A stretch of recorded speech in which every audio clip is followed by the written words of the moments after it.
President Trump is trying to make Spygate a thing. But a lot of bad things have happened. We now call it Spygate. They had spies in my campaign, during my campaign, for political purposes. That would be unprecedented in the history of our country. It would be unprecedented if it were true. The FBI and Special Counsel Robert Mueller are currently investigating Trump's campaign ties with Russia. Trump created the Spygate scandal to discredit them in the public eye. He's used this tactic before, and it works. Trump charges that an FBI representative was implanted into his campaign early on for political purposes by Democrats. Here's what actually happened. The FBI began their investigation into Russian interference in the election in July of 2016.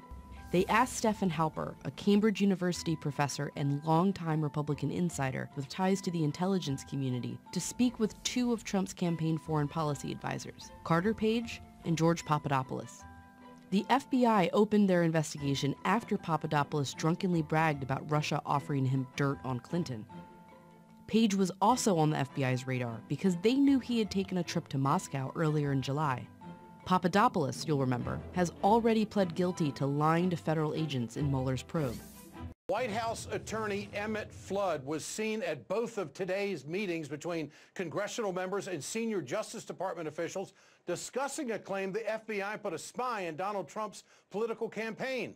The first meeting was between DOJ officials, House Republicans, and Democratic Congressman Adam Schiff, who is the ranking member on the House Intel Committee. The second meeting was between those same DOJ officials and the congressional members that belong to the Gang of Eight. The 8 top members of the Congress they were briefed on classified intelligence. For more on this, we go to our political panel this evening. Democratic strategist Robin Burrow is with us, and also Republican grassroots strategist Scotty Nell Hughes. Great to have both of you with us tonight. Well, I want to point out that Adam Schiff was a little quiet tonight coming out of this meeting. Robin, the Democrats made a big deal about this. Was this the night of the smoking gun, that this is a night of reference for Donald Trump to prove that he was spied on? What do you think happened? Well, you know, earlier, the setup to this segment, you mentioned that Donald Trump's lawyer was there. That's the lawyer that is handling the Russian probe. So it's interesting to me that he was there. I've always ascertained that this specifically is more designed to get information in advance about the special counsel's probe than it is to see about a Russian spy, a spy in the campaign, because we know that to not be true. The reason that we had an informant there was to glean information about whether or not his Trump aides knew about information to get Democratic emails. It was not to spy on the Trump campaign. James Clapper says it was all about, they were concerned about Russian involvement. And Clapper now seems to be a guy with certainly shaky credibility. Scotty, this meeting today, was this an opportunity for Trump to exonerate himself and prove that there was a plant from the FBI, which of course would infuriate everybody? Well, to exonerate yourself, you have to say that there's been a charge of wrongdoing, and the only charge of wrongdoing in this is from those on the left that have a political agenda. First of all, let's say that if there is an informant, a part of the campaign, that is there to seek information and he has not properly disclosed who he is or where he is from or what his main goal is, that is called a spy. Tomato, tomato, whatever you want to call it. It was someone there that was trying to get damaging information on the campaign. And we all know by now that there was none found, or else it would be on the front page of the New York Times or the Washington Post. So once again, this is just another example, whether it's a Russian spy or the charge of an American spy, it doesn't matter because nothing was ever found, and that's why we continue to have this sort of fishing expedition that doesn't seem to end. Scotty, you were pretty much on the inner circle of the Trump campaign, one of their surrogates that was on all of the cables quite often. What's your response when you hear this talk about a possible plan? Did anyone ever approach you? Well, I think that's what's hilarious about it. I mean, let's say when history looks back on the Trump campaign, we're going to find out this was one of the most unorganized, should never have won type of campaigns. I don't care whether it was for mayor or the President of the United States. That is exactly how it was run. So if a spy was in the midst, I hope maybe he can answer some of my questions in emails that I never got returned. Because that is, I think, why the political class is so big on making sure this never happens again and causing so much trouble that you don't have an outsider ever again try to win and actually be able to accomplish that goal. But this was, Robin, today was the meeting that Trump was going to prove that his campaign was targeted. And he would have expected Adam Schiff to come out and say something about this tonight. There's no smoking gun. Or is there? What are we missing here? You know, and that's true. But basically, as I said, there is no smoking gun. The only thing is that this is an informant. They suspected that they were shopping for foreign influence. That's why the DOJ had an informant who, by the way, had worked with 3 prior Republican administrations, and they were looking to see if they were shopping for foreign influence. Specifically, what the aides knew about the Russian efforts to hack into Democratic emails. It was never what as motivated. But also the question that has not been answered: what motivated law enforcement to go inside the political campaign? Why did they do it? Robin? Can I answer that one, please?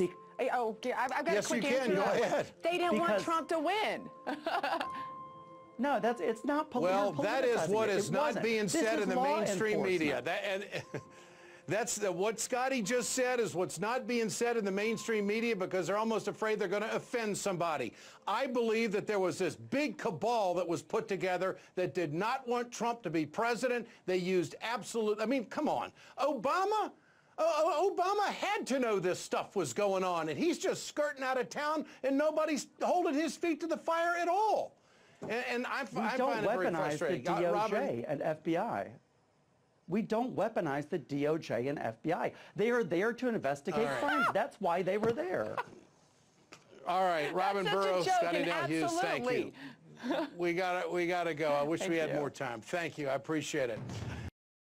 The FBI was investigating Russia's efforts to infiltrate the Trump campaign, not doing any work on behalf of the Democratic Party or President Obama. There's no evidence it was for political purposes. Spygate, as Trump coined it, is a complete fabrication, a conspiracy theory. Halper was not implanted into the Trump campaign. He didn't start working with the FBI very early on or long before Russian interference stories. This started in July, after Trump was already the Republican nominee, and Russia was already in the news. The investigation actually started after this. Russia, if you're listening, I hope you're able to find the 30,000 emails that are missing. So if true, it's a big political scandal, but it's not. Even top Republicans dispute the president's version of events. The FBI did exactly what my fellow citizens would want them to do when they got the information they got, and that it has nothing to do with Donald Trump. I have seen no evidence to the contrary of the initial assessment that Chairman Gowdy has made. Trump's Twitter obsession with Spygate has gone from demanding the Department of Justice investigate Obama to claiming the FBI paid Halper a lot of money to spy. There's zero evidence of that. Trump also completely misquoted the former director of national intelligence. Clapper actually said the opposite. Was the FBI spying on Trump's campaign? No, they were not. They were spying on a term I don't particularly like, but on what the Russians were doing. Trump, coincidentally, does like the term spy. The Associated Press reported that he told an ally that branding Halper as such would stick. True or not, Trump's accusations might be believed by his base. We know this because he's done this before. Like when he tweeted that Obama wiretapped his phones at Trump Tower. He even had the White House officially back him up. When we talked about wiretapping, he meant surveillance. Despite it not being true. But a majority of Republicans still believe it. Or when Trump tweeted that he won the popular vote, quote, if you deduct the millions of people who voted illegally. Again, the White House backed him up. I think there's been studies. There was one that came out of Pew in 2008 that showed 14% of people who have voted were non-citizens. Pew did no such study because the claim isn't true. But again, most Republicans still believe millions of illegal immigrants voted. Almost half think he won the popular vote. So even though Spygate isn't true, it doesn't matter.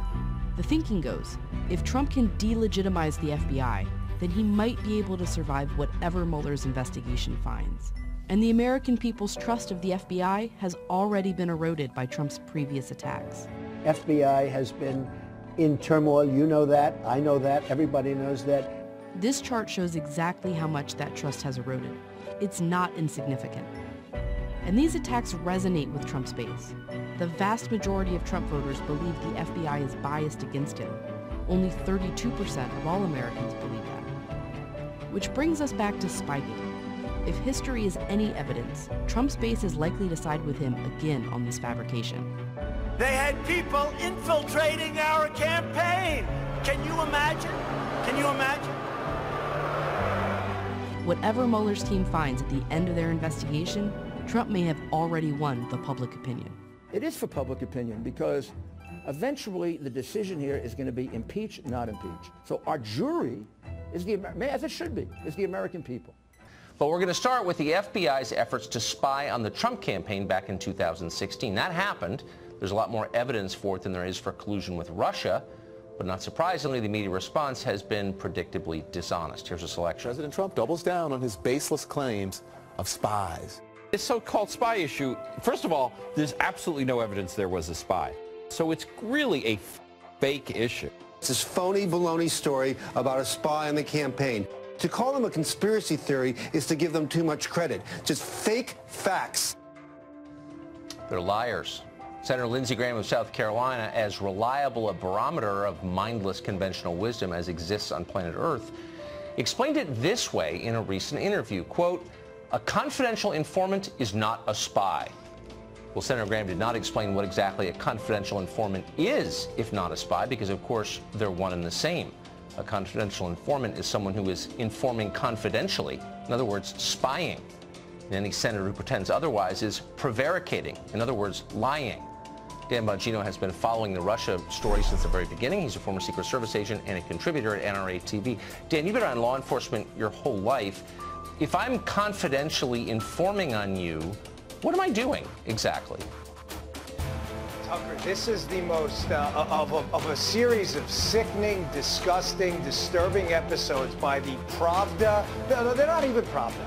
You know, because Pravda was at least honest about being dishonest. The Pravda media now pretends that they're actual journalists distributing facts. Keep in mind, Tucker, they want to do counterintelligence, these people. They can't even do journalism. Now they're pretending to be counterintelligence and law enforcement agents. This is the most dangerous cover-up by the media I have ever seen. Every serious person in law, I said serious, by the way, in law enforcement that I know, not the hacks out there trying to cover for this, knows what happened here was a spying operation. SPY, SPYY if you're Joe Biden. This was a spying operation. Period. But anybody who tells you otherwise is well, joking. They're all telling us otherwise. They're all telling us otherwise, which is why I'm beginning to doubt myself. I'm open-minded. Tell me, sincerely, am I missing something? They're saying it wasn't a spy, it was a confidential informant. Is there some difference that I'm missing? Yes, there is, Tucker, but the difference works against the Pravda media, not for these jokers, okay? Here's how we would commonly in the law enforcement intelligence arena, where I had intersected and worked for most of my adult life, it would work. An informant is actually someone already existing inside of an operation who would inform on the operations of said operation, the mob, whatever it may be. A spy would likely be someone you bring in who is not a pre-existing member of the operation. You try to insert and intersect with that organization to get information to either prosecute them or investigate them on a CI case, which means the guy in this case was a spy. These knuckleheads are Tucker, you understand this is full-blown propaganda?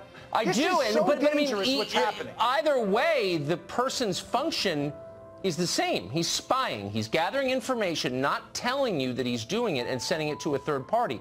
By the way, if this was done, and again, I'm asking dumb rhetorical questions just because they keep throwing this at you like black is white, 2 + 2 = 8. I just want to make sure I got this right. If they were doing this for the benefit of the Trump campaign, as Clapper is now claiming, wouldn't they have told the Trump campaign, hey, we're worried that the Russians are trying to penetrate you? But they didn't. Well, Tucker, if this was for the benefit of the Trump campaign, why not equally assist and support the Hillary campaign, right? I mean, Hillary's husband had taken $500,000 in a speaking fee from a Russian bank. Why not equally, the dreaded air quotes here, help them too and put an FBI confidential human... It's a scam. I mean, what's in it, Tucker? The euphemism game. What is it next going to be? An undocumented FBI employee? This is so destructive because the American people, liberal, Democrat, whoever you are, you need to understand a gross disservice was done here. There were illegal leaks and there was a potentially illicit spying operation for political reasons. Everybody, vote for whoever you want to vote for. I don't care. I'm just telling you what happened here was an abomination to the Republic, and the media is covering it up. It's amazing that they're going along. I mean, it's one thing to see Nancy Pelosi defend the indefensible. That's what she does. But to see reporters, a lot of whom I know and am friends with, have known a long time, they're lying about this. I actually find it shocking. Dan, thank you for the clarity on that, as always.